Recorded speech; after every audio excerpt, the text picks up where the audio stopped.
Hi guys, welcome back to channel. ഞാൻ ഇന്ന് ഈ സിനിമ ഒരു സ്പെഷ്യൽ സ്ഥലത്താണ് കണ്ടത്. ഇപ്പോൾ ഞാൻ വേറെ സ്പെഷ്യൽ സ്ഥലത്തായിരിക്കുന്നത്. കിങ്ഡം എന്നുള്ള സിനിമ എനിക്ക് കണ്ടിട്ട് എന്ത് തോന്നി എന്നുള്ളതാണ് ഞാൻ പറയാൻ പോകുന്നത്. വിജയ് ദേവ്ഗൗഡ എന്നുള്ള നടൻ വളരെ നല്ല രീതിയിൽ അഭിനയിച്ചായിട്ട് എനിക്ക് ഫീൽ ചെയ്തത്. അതുപോലെ ഇതിൻ്റെ ക്യാമറ വർക്ക് ആയിക്കോട്ടെ, മ്യൂസിക് പരിപാടികളൊക്കെ അടിപൊളിയായിരുന്നു. പക്ഷേ എനിക്ക് ഈ സിനിമ ഇഷ്ടപ്പെട്ടതെന്ന് വെച്ച് കഴിഞ്ഞാൽ വലിയ കാര്യമായിട്ട് ഇഷ്ടപ്പെട്ടില്ല എന്നുള്ള കാര്യം തുറന്നു പറയാം. കാരണം വെച്ച് കഴിഞ്ഞാൽ സിനിമയുടെ ഫസ്റ്റ് ഹാഫ് നല്ല എൻഗേജിങ് ആയിട്ടൊക്കെ പോകണ്ടായിരുന്നു. സെക്കൻഡ് ഹാഫാണ് എനിക്ക് അത്ര തൃപ്തികരമല്ലാതെ തോന്നിയത്. അതുമാത്രമല്ല, ഈ സിനിമയുടെ പേസിംഗ് ആണ് എനിക്ക് മെയിൻ പ്രോബ്ലമായിട്ട് ഫീൽ ചെയ്തത്. കുറച്ച് സ്ലോ പേസ് രീതിയിലാണ് സിനിമ പോയിക്കൊണ്ടിരിക്കുന്നത്. അപ്പോൾ ഞാൻ എക്സ്പെക്റ്റ് ചെയ്തൊരു ഫാസ്റ്റ് പേസ്ഡ് പടം ആയിരിക്കും എന്നാണ്. അപ്പോൾ ചിലപ്പോൾ എൻ്റെ എക്സ്പെക്റ്റേഷൻ്റെ കുഴപ്പം കൊണ്ടാവാം. പിന്നെ അതുപോലെ തന്നെ ഞാൻ എക്സ്പെക്റ്റ് ചെയ്ത പോലത്തെ ഒരു കഥയേ അല്ലായിരുന്നു. അപ്പോൾ മൊത്തത്തിൽ എൻ്റെ എക്സ്പെക്റ്റേഷൻ ഈ സിനിമ മീറ്റ് ചെയ്തില്ല എന്നുള്ള ഒരു ഫീലിംഗ് എനിക്കുണ്ടായത്. എൻ്റെ അഭിപ്രായം നിങ്ങൾ വിലക്കെടുക്കേണ്ട ആവശ്യമില്ല. നിങ്ങൾ ഈ സിനിമ കണ്ടു നോക്കിയിട്ട് അതിൻ്റെ അഭിപ്രായം നിങ്ങൾ എന്താണെന്നുള്ള എടുത്താൽ മതി എന്ന് ഞാൻ പറയുള്ളൂ. അപ്പോൾ എനിക്ക് ഈ സിനിമ ഒരു ആവറേജ് അനുഭവമായിട്ടാണ് ഫീൽ ചെയ്തത്. ഫസ്റ്റ് ഹാഫ് പിന്നെ ഇഷ്ടപ്പെട്ടെങ്കിലും സെക്കൻഡ് ഹാഫ് എനിക്ക് അത്ര അധികം ഇഷ്ടപ്പെട്ടിട്ടുണ്ടായിരുന്നില്ല. Technical side of the movie ഭയങ്കര നല്ലതെന്ന് പറയേണ്ടി വരും. എസ്പെഷ്യലി ക്യാമറ വർക്ക് അത് എടുത്ത് പറഞ്ഞേ പറ്റുള്ളൂ. നമ്മുടെ മലയാളികളായിട്ടുള്ള ഗിരീഷ് ഗംഗാധരനും അതുപോലെ തന്നെ ജോമോൻ ടീച്ചറാണ് അത് ചെയ്തിരിക്കുന്നത്. അത് ഭംഗിയായിട്ട് തന്നെ ചെയ്തിട്ടുണ്ട്. അനിരുദ്ധിൻ്റെ മ്യൂസിക്, അതാണ് ഈ സിനിമയിൽ ഏറ്റവും എനിക്ക് ഇഷ്ടപ്പെട്ട കാര്യം. പിന്നെ വിജയ് ദേവരകൊണ്ട എന്നുള്ള നടൻ പുള്ളി കൊടുത്ത റോളിനോട് നല്ല രീതിയിൽ നീതി പുലർത്തിയിട്ടുണ്ട്. സത്യദേവ് എന്ന് പറഞ്ഞ നടനാണ് പിന്നെ അത്യാവശ്യം നന്നായിട്ട് പെർഫോം ചെയ്തതായിട്ട് എനിക്ക് ഫീൽ ചെയ്തത്. പിന്നെ നമ്മുടെ KGFൻ്റെ യൂണിവേഴ്സിറ്റി എന്നുള്ള കുറച്ച് ടീമുകളൊക്കെ ഉണ്ട്. യൂണിവേഴ്സ് നല്ല കുറച്ച് പേര് ഇതിനകത്ത് അഭിനയിച്ചിട്ടുണ്ട്. അവരൊക്കെ പക്ഷേ ഭയങ്കര രീതിയിൽ ടൈപ്പ് കാസ്റ്റ് ചെയ്യപ്പെടുന്ന പോലെയൊക്കെയാണ് എനിക്ക് ഫീൽ ആയത്. അപ്പോൾ മൊത്തത്തിൽ ഈ സിനിമ എനിക്ക് അങ്ങോട്ട് ഒരു തൃപ്തി വന്നില്ല. പിന്നെ വിജയ് ദേവരകൊണ്ട എന്നുള്ള നടൻ്റെ പ്രോബ്ലം അല്ല. വിജയ് ദേവരകൊണ്ടയെ കൊണ്ട് ചെയ്യാൻ പറ്റുന്നതൊക്കെ മച്ചാൻ ചെയ്തിട്ടുണ്ട്.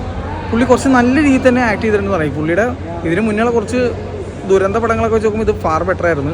പക്ഷേ എനിക്ക് കൽക്കിയിൽ ഇഷ്ടപ്പെട്ടിട്ടുണ്ടായിരുന്നു. കൽക്കിയിൽ അർജുനായിട്ട് കിടുവായിട്ട് ചെയ്തിട്ടുണ്ടായിരുന്നു. അപ്പോൾ അതിനുശേഷം എനിക്കിപ്പോൾ ഈ റോളാണ് ആളുടെ ഭയങ്കര ഇഷ്ടപ്പെട്ടിരിക്കുന്നത്. അത് നന്നായിട്ട് ചെയ്തിട്ടുണ്ട്. പക്ഷേ ഞാൻ പറയാം, ആസ് എ മൂവി എടുത്ത് നോക്കുമ്പോൾ ഈ മൂവി ഭയങ്കര എൻജോയബിളോ അല്ലെങ്കിൽ ഒരു ഫാസ്റ്റ് പേസ്ഡ് ഒരു ഫീലല്ല ഉണ്ടായത്. ഫസ്റ്റ് ഹാഫ് പിന്നെയും ബെറ്ററായിട്ട് എനിക്ക് ഫീൽ ചെയ്തിരുന്നു. സെക്കൻഡ് ഹാഫ് ഭയങ്കര താഴേക്ക് പോയ പോലെയാണ് എൻ്റെ ഒരു കാഴ്ചപ്പാടിൽ എനിക്ക് തോന്നിയത്. തികച്ചും വ്യക്തിപരമായ അഭിപ്രായമാണ്.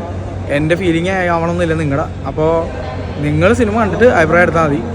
അതുപോലെ സിനിമ കണ്ടവർ മാത്രം അഭിപ്രായം പറയാം കേട്ടോ. അതാണ് എനിക്ക് മെയിനായിട്ട് പറയാനുള്ളത്. ചിലവന്മാരുണ്ട് കമൻറ്റ് ബോക്സിൽ വന്നിട്ട് വെറുതെ നെഗറ്റിവിറ്റി അടിക്കും, വെറുതെ കുറേ തള്ളും. സിനിമ കണ്ടിട്ട് പോലും ഉണ്ടാവില്ല, ചിലപ്പോൾ കാണത്തുമില്ല. അങ്ങനെയുള്ള കുറേ ടീമുകളുണ്ട്. ദേ എക്സിസ്റ്റ്. അങ്ങനെയുള്ള മൗണ്ടൻ റോക്കറ്റുകൾ ഉള്ളതുകൊണ്ടാണ് ഞാനിത് എടുത്ത് പറയുന്നത്.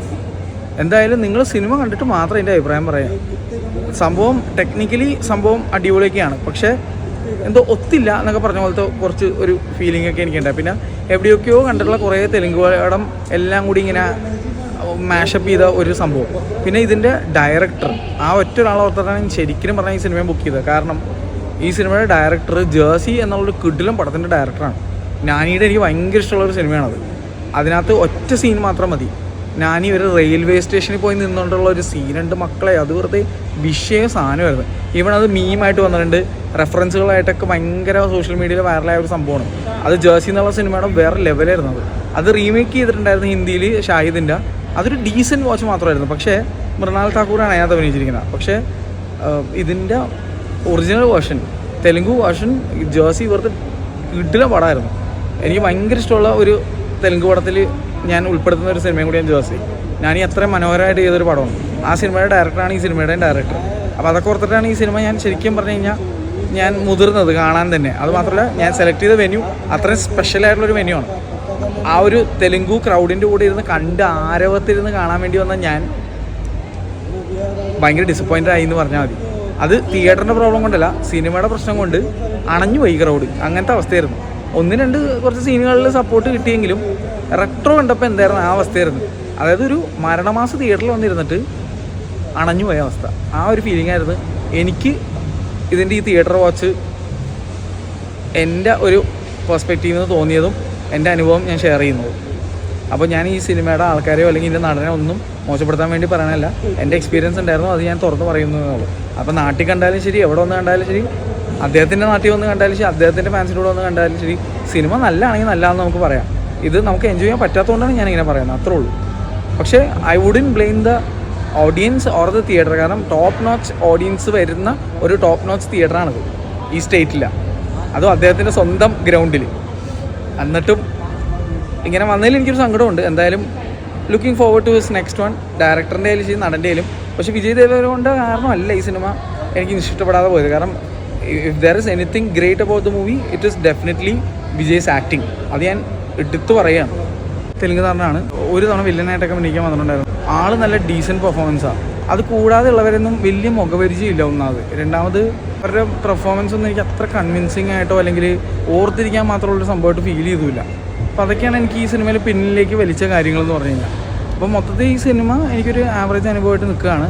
പക്ഷേ ഞാൻ കണ്ട തിയേറ്റർ ഓഫ് കോഴ്സ് വേറെ ലെവൽ തന്നെയായിരുന്നു. വേറെ ലെവലായിരുന്നു. അതിനെപ്പറ്റിയുള്ള വീഡിയോസ് വരും. ഞാൻ കുറച്ച് ദിവസമായിട്ട് വേറെ സ്ഥലത്താണ്, ചിലവർക്ക് അറിയാമെന്ന് വിചാരിക്കുന്നു. എന്തായാലും ബിരിയാണിക്ക് ഭയങ്കര ഫേമസ് ആയിട്ടുള്ളൊരു നാട്ടിലാണ് ഞാനിപ്പോൾ. ഒരുപാട് തിയേറ്റർ ഞാൻ എക്സ്പീരിയൻസ് ചെയ്തിട്ടുണ്ട്. ഒക്കെ വീഡിയോ ആയിട്ട് വരും. ഇത് കൂടാതെ ഞാൻ ഇതിന് മുന്നേ 2 സ്റ്റേറ്റിൽ പോയിട്ടുണ്ടായിരുന്നു. അപ്പോൾ നമ്മുടെ ചാനലിൽ ഇനി 1 മാസം 2 മാസത്തേക്ക് ഇഷ്ടം പോലെ നിങ്ങൾ ആദ്യം കാണാത്ത ഒരുപാട് തിയേറ്ററുള്ള വീഡിയോ വരും. അതുപോലെ തന്നെ ഞാൻ പുതിയതായിട്ട് എക്സ്പീരിയൻസ് ചെയ്ത ഒരുപാട് തിയേറ്ററുള്ള വീഡിയോ വരും. അപ്പോൾ കുറേ സിനിമകളൊക്കെ ഞാൻ 5 തവണ 6 തവണയും ഒക്കെ കണ്ടിട്ടുണ്ട്. അങ്ങനെ പ്രത്യേകം എനിക്ക് എടുത്തു പറയാനുള്ളത് ഈ വീര നരസിംഹ എന്ന് പറഞ്ഞ സിനിമ. അതിൻ്റെ കറക്റ്റ് പേര് എനിക്ക് പെട്ടെന്ന് ഓർമ്മ വന്നില്ല. പക്ഷേ ആ സിനിമ എനിക്ക് 2 തവണ കണ്ട് ഇഷ്ടപ്പെട്ട 3ാമത് കണ്ടായിരുന്നു. 3 കണ്ടത് കിടിലൻ സ്ഥലങ്ങളിലാണ്. എന്തായാലും അതിൻ്റെ വീഡിയോസ് എനിക്ക് ഇടാൻ കൊതിയാണ്. പക്ഷേ ഞാൻ ഇപ്പോൾ ട്രാവലിംഗ് ആയതുകൊണ്ട് എനിക്ക് ഇടാൻ പറ്റാത്തതാണ്.